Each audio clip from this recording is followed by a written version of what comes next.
ये कहानी एक ऐसे लड़के की है जिसके पास कोई पावर्स नहीं थे। असल में इस वर्ल्ड में सभी के पास नॉर्मल मैजिक पावर्स होती है और जिसके पास नहीं होती वो बहुत कमजोर माना जाता है। टाटसुया एक बहुत ही ज्यादा रिच फैमिली से बिलोंग करता है। उसकी फैमिली सभी फैमिली के मुकाबले सबसे टॉप पर आती है पावर्स के मामले में, और वहीं टाटसुया के पास कोई पावर्स ही नहीं थी। ये देखते हुए उसकी मदर ने उसके ऊपर कुछ एक्सपेरिमेंट किए जिससे कि उसकी पावर लौट सके, लेकिन उसके बावजूद भी उसके पास कोई पावर नहीं आई। इस चीज में टाटसुया ने अपने इमोशंस और डिजायर्स को खो दिया, लेकिन उसकी मदर फिर भी नहीं रुकी। टाटसुया भले ही रुकने को कहता लेकिन वो नहीं सुनती। अब इसी तरह से ये एक्सपेरिमेंट चलते रहे और टाटसुया बड़ा हो गया। एक दिन अचानक से टाटसुया ने अपनी पावर को महसूस किया। उसके पास अब पावर आ चुकी थी, लेकिन उसने ये बात अपनी फैमिली में से किसी को नहीं बताया, जिसकी वजह से उसे यूजलेस समझा गया और अपनी ही सिस्टर का बॉडीगार्ड बनाकर रख दिया। तो कहानी की शुरुआत में हम देखते हैं कि अभी टाटसुया की मदर और उसकी सिस्टर मियुको कहीं जा रहे थे। असल में अभी वो प्लेन से एक दूसरी जगह पर जा रहे हैं क्योंकि वहाँ पर एक फंक्शन होने वाला है, जिस फंक्शन में उनकी फैमिली को इनवाइट किया गया है। वहाँ पर जाते हुए वो सभी अभी बिजनेस क्लास में ट्रैवल कर रहे थे, लेकिन टाटसुया को नॉर्मल बाकी सभी के साथ बैठा दिया था, जहाँ पर वो भूखा प्यासा बैठा रहता है। अब वहाँ एयरपोर्ट पर पहुँचने के बाद मियुको अपनी मदर से कह रही थी कि क्या हमें इसे हमेशा अपने साथ लेकर चलना चाहिए। मुझे ये बात बहुत बेकार लगती है। उस पर उसकी मदर कहती है कि तुम बस उसे अपना सर्वेंट समझ सकती हो, तुम्हें उसे ज्यादा कुछ समझने की जरूरत नहीं। अब जिस होटल में वो रुकने वाले थे वहाँ पर आने के बाद मियुको कह रही थी कि मैं प्लेन में बैठे बैठे थक गई। इस पर उसकी मदर हाँ कर देती है। बस वो कहती है कि टाटसुया को भी अपने साथ लेकर जाना, लेकिन मियुको ऐसा चाहती नहीं थी, लेकिन उसे उनकी बात माननी पड़ती है। अब वो टाटसुया के साथ वहाँ से चली जाती है और हम देखते हैं कि वो सनसेट एंजॉय कर रही थी। तभी अचानक से वो किसी से टकराने वाली थी कि टाटसुया उसे बचा लेता है। असल में वो इस जगह के सोल्जर्स हैं, लेकिन वो सोल्जर जानबूझकर मियुको से टकरा गया था और इसके बाद वो मियुको पर ही चिल्ला रहा था, लेकिन टाटसुया मियुको को पीछे करते हुए खुद आगे आता है, जिस पर उस सोल्जर को गुस्सा आ जाता और अभी वो टाटसुया पर हमला करने ही वाला था, लेकिन टाटसुया उसके अटैक को बहुत ही आसानी से रोक लेता है। ये देखकर वो सोल्जर और साथी मियुको दोनों ही बहुत ज्यादा हैरान थे, लेकिन इसके बाद वो सोल्जर फिर से अपनी पूरी पावर से हमला करने वाला था। टाटसुया पहले तो उसे वार्न करता है और कहता है कि वो बहुत बड़ी गलती कर रहा है, लेकिन वो सोल्जर नहीं मानता, जिसके बाद वो हमला करता है, लेकिन टाटसुया पहले ही अपना अटैक करके उसे नीचे गिरा देता है। ये देखकर मियुको तो और भी ज्यादा हैरान थी। इसके बाद टाटसुया उसे वहाँ से ले जाता है। अब जब वो लौटकर जा रहे थे तो मियुको हैरान थी और उसने कभी अपने भाई की इतनी पावर को महसूस नहीं किया था।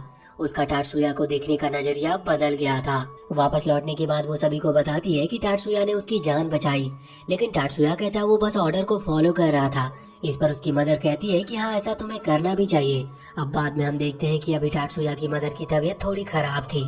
इस वजह से जो वहाँ पर रॉयल पार्टी होने वाली थी जिसके लिए वो यहाँ पर आए हुए थे, उसे संभालने के लिए मियुको को जाना था। हनामी वहाँ पर आकर मियुको से कहती है कि उनकी मदर की तबीयत खराब है, तुम भी वहीं जा रही हो और तुम टाटसुया को भी वहाँ पर लेकर जाना। अब मियुको मान जाती है। बाद में हम देखते हैं कि जब वो वहाँ से निकल गए थे तो हनामी मन में सोच रही थी कि वो खुद एक एआई रोबोट है, इसीलिए वो चाहती है कि मियुको और टाटसुया एक दूसरे को सिबलिंग की तरह ट्रीट करे। उसे टाटसुया के लिए थोड़ा बुरा लगता है। अब हम पार्टी के दौरान देखते हैं कि अभी मियुको वहाँ पर पहुँच चुकी थी। वो आगे आती है और सभी उसे नोटिस करते हैं, लेकिन टाटसुया को कोई भी नोटिस नहीं कर रहा था। वो अकेला वहाँ कोने में खड़ा हुआ था। मियुको जब आगे जाती है तो उसे अपने दो और सिबलिंग्स मिलते हैं और यहाँ पर वो उनसे मिलकर बहुत खुश थी, लेकिन वो दोनों ही सिबलिंग थोड़ी सी बात करके टाटसुया के बारे में पूछते हैं और इसके बाद वो दोनों ही वहाँ पर टाटसुया के पास आ गए थे। अभी उन दोनों बच्चों के फादर आकर वहाँ पर मियुको से कहते हैं कि माफ करना, वो नहीं जानते कि तुम याटसुबा फैमिली की सक्सेसर हो। और इसके बाद मियुको को इस चीज से कोई फर्क नहीं पड़ रहा था, पर जब वो वहाँ पर दूसरी तरफ देखती है तो अभी टाटसुया उन दोनों से ही बात करते हुए खुश था और स्माइल कर रहा था। ये देखकर मियुको थोड़ा सा जेलस फील करती है क्योंकि टाटसुया ने कभी भी उसके साथ बात करते हुए स्माइल नहीं की है, लेकिन फिर खुद को समझाने के लिए वो सोचती है कि याटसुबा फैमिली तो जापान की सबसे पावरफुल मेज फैमिली है। अगर वो लोग टाटसुया को इतना कमजोर समझते हैं तो सच में वो कमजोर होगा, इसीलिए वो सोचती है कि उसे ज्यादा चिंता करने की जरूरत नहीं है। लेकिन वो फिर से टाटसुया को स्माइल करते हुए देखती है और फिर से जेलस फील करने लगती है। वैसे अब ये पार्टी तो ऐसे ही चलती रहती है। कुछ दिन के बाद हम देखते हैं कि अभी टाटसुया, उसकी मदर, हनामी और मियुको सभी एक बोट पर घूमने के लिए आए थे। घूमते वक्त वो लोग फोटो ले रहे थे। मियुको कहती है कि उसे टाटसुया के साथ एक फोटो लेनी है, लेकिन टाटसुया पहले अपनी मदर से परमिशन लेता है और उसके बाद ही वो फोटो खींचते हैं। तभी अचानक से बोट की स्पीड बहुत तेज होने लगी थी और उसका ब्रेक भी फेल होने लगा था। साथ ही साथ अभी उनकी तरफ कुछ मिसाइल्स भी आ रही थी जो कि पता नहीं किसने चलाई थी। पर उन्हें देखकर टाटसुया तुरंत ही हाथ आगे करता और टाइम को स्लो कर देता है, जिसके बाद उसने उन मिसाइल को वहाँ पानी के अंदर डिस्ट्रॉय कर दिया था। ये देखकर मियुको समझ गई थी कि ये टाटसुया की पावर है, लेकिन वो बहुत ही ज्यादा हैरान थी कि टाटसुया अपनी पावर को अपने आप ही यूज कैसे कर सकता है, क्योंकि इस वर्ल्ड में मैजिक पावर का यूज करना इतना आसान भी नहीं था। उसके लिए भी कई गैजेट्स लगते हैं, साथ ही साथ बहुत ही ज्यादा कंट्रोल होना चाहिए।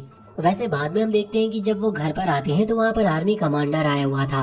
वो कह रहा था कि उन्हें इस चीज का नहीं पता कि आखिर वो मिसाइल चलाए किसने थे, मगर वो उसकी पूरी रिसर्च कर रहे हैं। पर तभी टाटसुया की मदर कहती है कि कोई जरूरत नहीं, वैसे भी वो हमें लगी नहीं। उसके बाद जब वो आर्मी कमांडर वहाँ से जाने लगा था तो उसे पता चलता है कि उसके जूनियर्स ने मियुको को परेशान किया था और टाटसुया ने उन्हें हरा दिया था। इस पर वो पहले तो टाटसुया और मियुको से उन सोल्जर्स के लिए माफी मांगता है और इसके बाद टाटसुया से कहता है कि अगर वो चाहे तो उनकी ट्रेनिंग कैंप में स्पेयर के लिए वो आ सकता है, और स्पेयर का मतलब उनकी ट्रेनिंग के लिए। असल में बाकी सभी टाटसुया को याटसुबा फैमिली का एक मेंबर समझते हैं, इस वजह से वो जानते हैं कि टाटसुया स्ट्रांग होगा, इसलिए वो उसे ट्रेनिंग के लिए बुला रहे थे।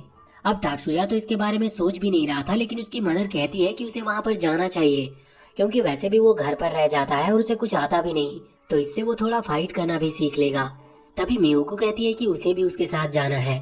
वो इसकी वजह बताती है कि वो भी थोड़ी कमजोर है और जब टाटसुया उसे प्रोटेक्ट नहीं कर सकता तो वो खुद स्ट्रांग बनकर खुद को प्रोटेक्ट कर लेगी, और ये बस उसका एक बहाना था। लेकिन इस पर उसकी मदर हाँ कर देती है।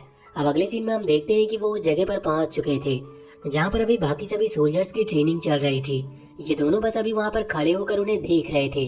तभी आर्मी कमांडर कहते हैं कि क्या तुम भी इनके साथ में ट्रेनिंग करना चाहते हो। अब टाटसुया पहले तो मियुको की तरफ देखता है, लेकिन वो कुछ रिएक्ट नहीं करती, इस वजह से टाटसुया ने हाँ कर दिया था। अब फाइट के दौरान हम देखते हैं कि जो वहाँ पर टाटसुया से लड़ने के लिए आया था वो सच में एक स्ट्रॉन्ग सोल्जर है, लेकिन टाटसुया उसके हर एक अटैक से बचते हुए उसे धीरे से पेट पर मारता है, जिसकी वजह से वो सोल्जर वहीं नीचे गिर जाता और हार जाता है। अब वहाँ पर दूसरे वाले को बुलाया जाता है। इसके अटैक बहुत ही ज्यादा फास्ट थे, लेकिन टाटसुया इसे भी हरा रहा था।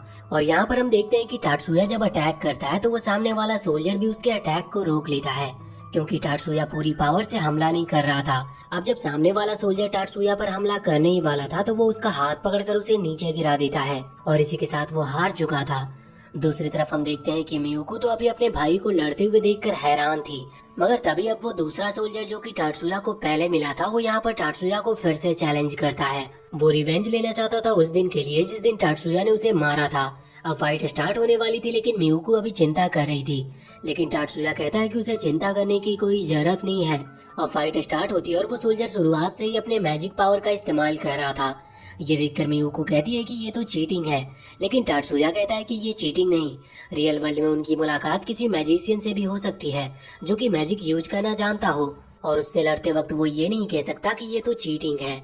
अब टाटसुया यहाँ पर उस सोल्जर के मूवमेंट को देखता है और पहले तो वो उसे डॉज करता है, इसके बाद वो अपना हाथ आगे करते हुए अपनी पावर को सही मात्रा में यूज करता है। उसने ज्यादा पावर का यूज नहीं किया था, इस वजह से उसने अभी सामने वाले सोल्जर की पावर को रोक दिया था, जिस वजह से उसकी स्पीड बहुत कम हो गई थी। टाटसुया पास जाते हुए उसे नीचे गिरा देता और उसे हरा देता है। अब इसके बाद वो सोल्जर खड़ा होकर टाटसुया से हाथ मिलाता है और अब वो उससे अच्छे से बात कर रहा था। वैसे इन तीनों ही मैच में टाटसुया ने अपनी पावर का पूरी तरह से इस्तेमाल भी नहीं किया, क्योंकि वो जानता था कि अगर वो पूरी पावर का इस्तेमाल करेगा तो ये तीनों बचेंगे नहीं। वैसे यहाँ पर वो सोल्जर अपना नाम डैनी बताता है और अब वो टाटसुया का दोस्त भी बन चुका था। वैसे बाद में हम देखते हैं कि जब टाटसुया और मियुको दोनों ही वापस घर आ गए थे तभी अचानक से न्यूज में बताया जाता है कि उनके आइलैंड का डिफेंस बैरियर वीक पड़ने लगा है। इसका मतलब कभी भी हमला हो सकता है, इस वजह से जितने भी लोग उस आइलैंड पर हैं उन्हें यहाँ से चले जाना चाहिए। अब ये लोग भी प्लानिंग कर रहे थे यहाँ से निकलने की। वैसे तभी टाटसुया की मदर को एक कॉल आता है जो कि उसकी बहन का था। वो कह रही थी कि तुम्हें टाटसुया के ऊपर से वो स्पेल हटा देना चाहिए जो कि उसके पावर को कंप्रेस करता है। सीधी भाषा में कहे तो यहाँ पर वो टाटसुया के ऊपर उस स्पेल को हटाने को कह रही थी, जिससे कि टाटसुया अपनी पूरी पावर का इस्तेमाल कर सके। वैसे असल में ये टाटसुया की मदर की ट्विन सिस्टर है। अगले सीन में हम देखते हैं कि ये वहाँ से निकलने के लिए अभी एक शेल्टर के पास गए थे, क्योंकि सिचुएशन बिगड़ने लगी थी और यहाँ से निकलने का इतना टाइम ही नहीं है। शेल्टर के वहाँ पर हमें पता चलता है कि अभी ये जो इनका स्पेशल गार्ड है वो डैनी होने वाला है, और उसके साथ ही वहाँ पर और भी कई सारे गार्ड्स थे। इन्हें शेल्टर के अंदर रखा जाता है जहाँ पर और भी कई फैमिलीज थी। वैसे अभी सभी को थोड़ा अजीब महसूस हो रहा था, और वही टाटसुया को अचानक से गन की आवाज आती है जो कि इतनी दूर से आ रही थी कि बाकियों ने उसे सुना नहीं था। वो नीचे हाथ लगाते हुए महसूस करता है कि असल में इस जगह पर मैजिक यूज किया गया है जो कि उनकी पावर को एब्जॉर्ब करता है। जिस वजह से वो अपनी पावर का पूरी तरह से इस्तेमाल नहीं कर सकते। अब वो इस बारे में जानने के लिए बाहर जाने वाला था, इतने में ही उसकी मदर अपनी पावर से टाटसुया के ऊपर से उस स्पेल को हटा देती है जो कि उसके पावर को कम कर रहा था। इसके बाद अब वो बाहर आकर देखता है बाहर सिचुएशन थोड़ी खराब थी। हम अंदर आते हैं तो देखते हैं कि अभी एक सोल्जर की टीम वहाँ पर आ गई थी। वो सभी से कह रही थी कि सभी को उनके साथ चलना है क्योंकि वो शेल्टर खाली करने वाले हैं। लेकिन इस पर टाटसुया की मदर कहती है कि अभी वो बाकी सभी को ले जाए, उन्हें सबसे आखिरी में ले जाए क्योंकि टाटसुया अभी बाहर गया है। इस पर हनामी शॉक थी।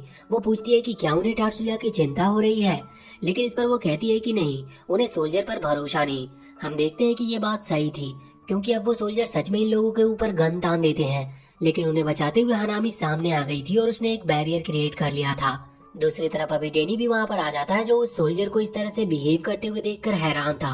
वो उन्हें समझाता है पर वो कहते हैं कि डेनी बहुत ज्यादा पावरफुल है और उन्हें कभी उतनी इज्जत नहीं मिली, इस वजह से वो उनका साथ नहीं देते।